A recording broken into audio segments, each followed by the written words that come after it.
옛날 전라도 시골 마을에 윤도령이라는 노총각이 살고 있었다. 어릴 적 부모를 여의고 홀로 농사일과 나무를 팔기도 하며 먹고 사는 사람이었다. 어느 날 윤도령이 나무를 한 짐에다 팔고서 돌아오는 길에 저작거리 한쪽에서 누가 물고기를 팔고 있는 것이 보였다. 그 중에서 색이 곱고 예쁜 붉은 잉어 한 마리가 유난히 눈에 띄었다.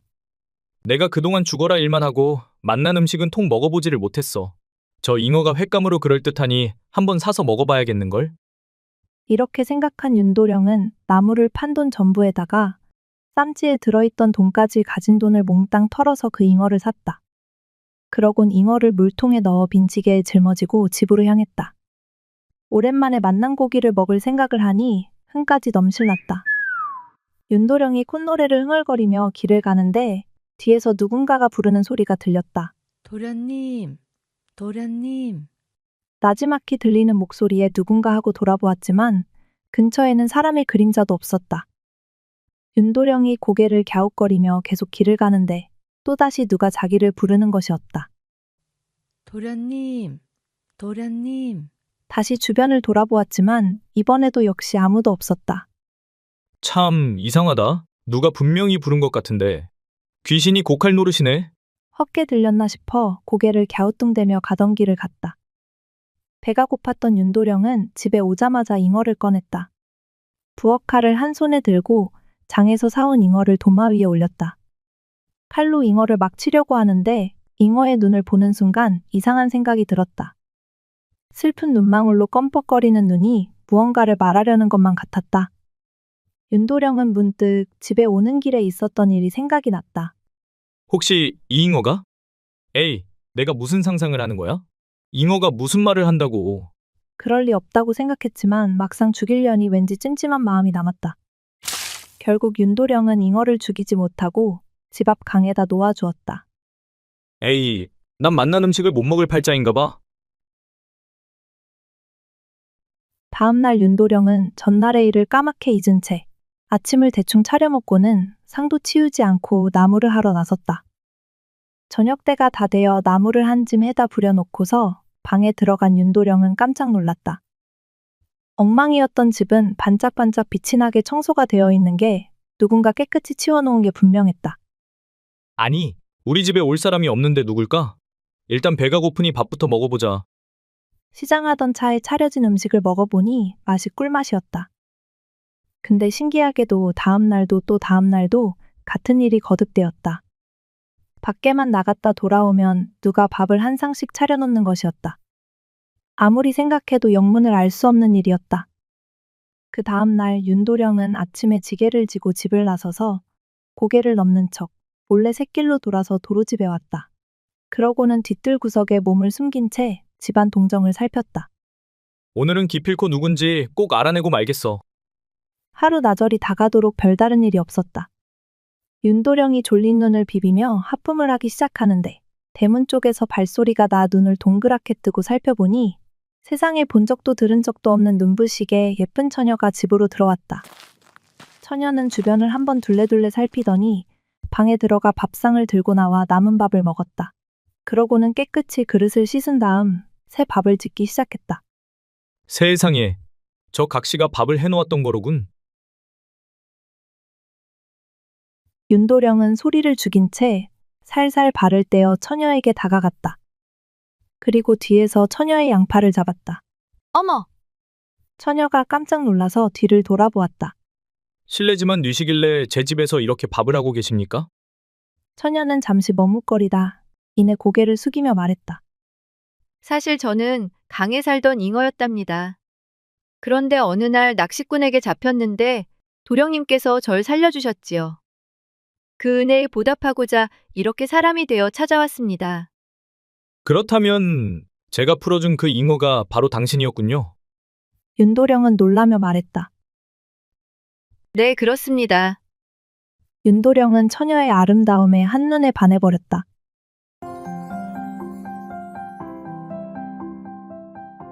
그는 그녀에게 다가가 수줍어하며 말했다.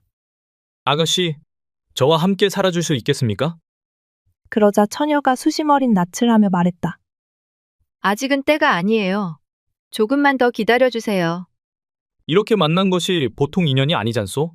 이대로 당신을 그냥 보낼 순 없으니 부디 저와 함께 해주십시오. 윤도령은 간절히 부탁했다. 처녀는 잠시 생각에 잠기더니 이내 고개를 끄덕였다. 정 그렇다면 할 수 없지요. 저를 살려준 분이니 당신의 아내가 되겠습니다. 윤도령은 하늘로 날아오를 듯 기뻐 처녀의 허리를 꼭 끌어안았다. 시집 오겠다는 처녀가 아무도 없어서 혼자 보내던 긴긴 고독의 세월이 끝나는 순간이었다.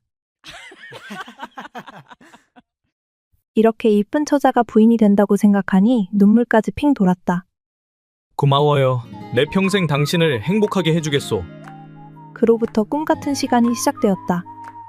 아침 저녁으로 따뜻한 밥을 차려주는 사람이 있다는 것이 그렇게 고맙고 행복한 일인 줄 미처 몰랐다. 온 세상이 다 제 것 같았다.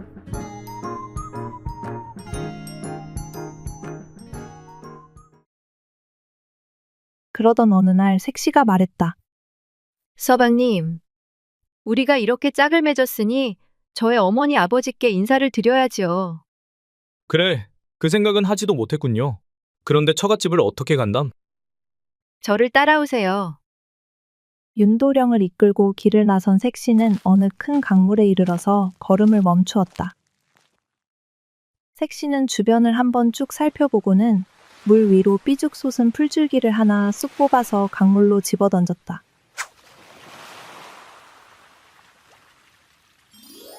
그러자 강물이 양쪽으로 쩍 갈라지며 뽀얀길이 열렸다. 자, 들어오세요. 이 길로 들어가면 제가 살던 곳이 나온답니다. 윤도령은 눈을 동그랗게 뜬 채 색시를 따라 물속으로 걸어 들어갔다. 둘이 길을 따라서 들어가고 나자 강물은 다시 하나로 합쳤다.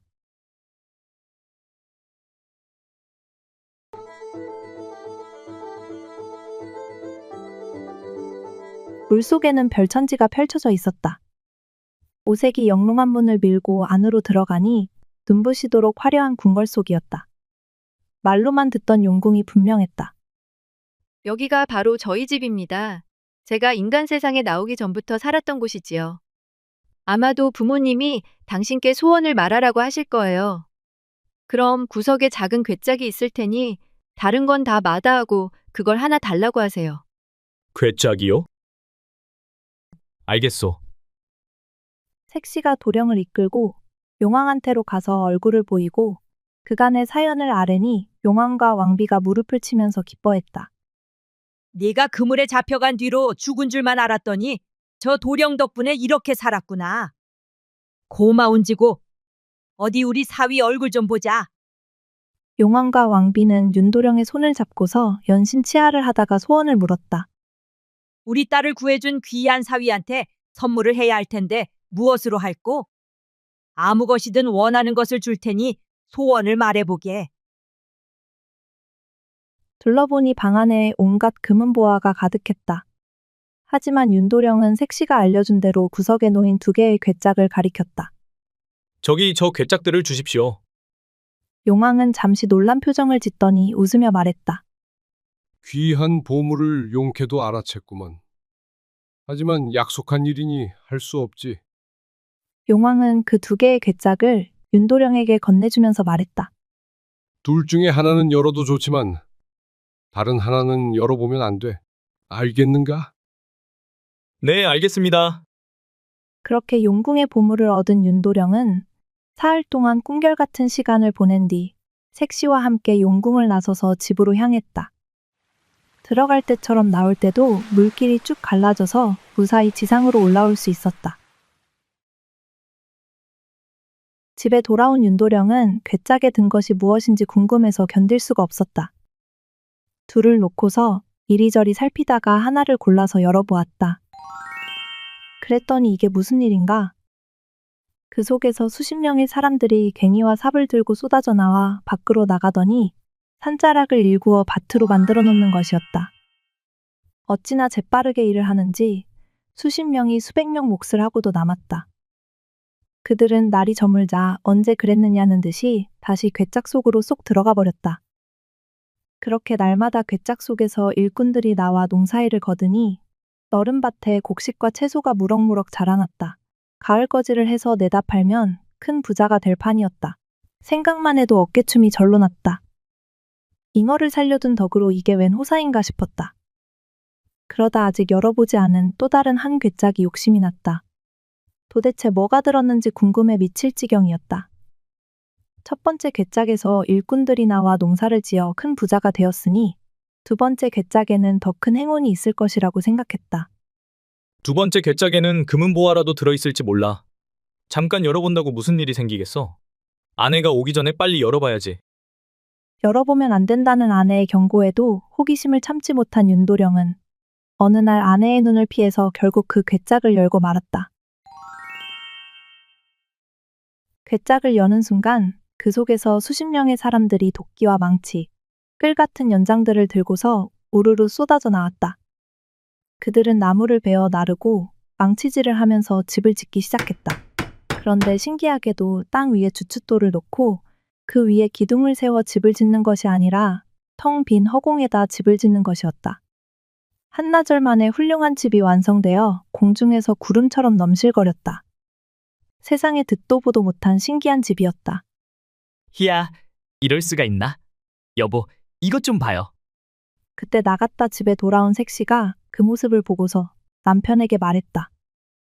여보, 기어코 그 괴짝을 열었군요. 그래. 그랬더니 저렇게 신기한 집이 생겼어. 색시는 말없이 도령을 보다가 입을 열었다. 당신 복이 이렇군요. 자, 집을 지었으니 올라가 봐야지요. 색시가 집을 향해 손짓을 하니 집에서 계단 모양의 사다리가 내려왔다. 윤도령과 색시는 그 사다리를 따라 공중에 떠 있는 집으로 올라갔다. 그 집은 원하는 방향으로 넘실넘실 흘러갔다. 둘은 거기서 신비로운 하룻밤을 보냈다. 꿈만 같은 하루를 보낸 윤도령은 이보다 더 행복할 순 없다고 생각했다. 다음 날, 색시는 가야 할 곳이 있다며 길을 나섰다. 윤도령도 아내를 따라 나섰다. 색시의 무심한 발걸음은 전에 함께 들어갔던 큰 강물가에서 멈추었다. 색시는 강물 위에 비친 햇살을 바라보며 깊은 한숨을 내쉬었다. 그리곤 윤도령을 향해 돌아서서 눈물을 머금은 채 말했다. 이제 우리의 인연은 여기까지인 것 같습니다. 윤도령은 놀라며 그녀의 손을 붙잡았다. 아니, 그게 무슨 말이오? 우리의 인연이 다하다니요? 색시는 슬픈 미소를 지으며 대답했다. 당신이 두 번째 괴짝을 여는 순간 우리의 인연은 끝나버렸어요. 저는 이제 더 이상 당신을 지켜드릴 수 없게 되었답니다. 부디 건강히 지내세요. 그녀는 윤도령의 손을 부드럽게 놓고 강물로 다가가더니 물속으로 몸을 던졌다. 순간 그녀의 모습은 아름다운 잉어로 변하였고 강물 속으로 사라졌다. 윤도령은 그녀를 붙잡으려 했지만 이미 늦었다. 그는 강가에 주저앉아 흐르는 눈물을 감출 수 없었다. 집으로 돌아온 윤도령은 모든 것이 변해버린 것을 발견했다. 공중에 떠있던 집은 흔적도 없이 사라졌고 풍성하던 밭의 곡식들은 모두 말라버렸다. 괴짝을 열어보았지만 그 안은 텅 비어 있었다. 마치 한낮의 꿈을 꾼 듯 모든 것이 사라지고 없었다. 윤도령은 매일 강가를 찾아 잉어 부인을 그리워하며 자신의 욕심으로 인해 소중한 것을 잃었다는 깊은 후회 속에 살아갔다고 한다. 안녕하세요. 이야기 들려주는 새벽입니다. 이번 이야기도 즐겁게 보셨나요? 열지 말라는 괴짝을 열어 모든 것을 잃게 된 윤도령 이야기가 많은 교훈을 주는 내용이었습니다. 다음에도 더 흥미로운 이야기로 찾아뵙겠습니다. 구독, 좋아요, 알림 설정까지 잊지 마세요. 시청해주셔서 감사합니다.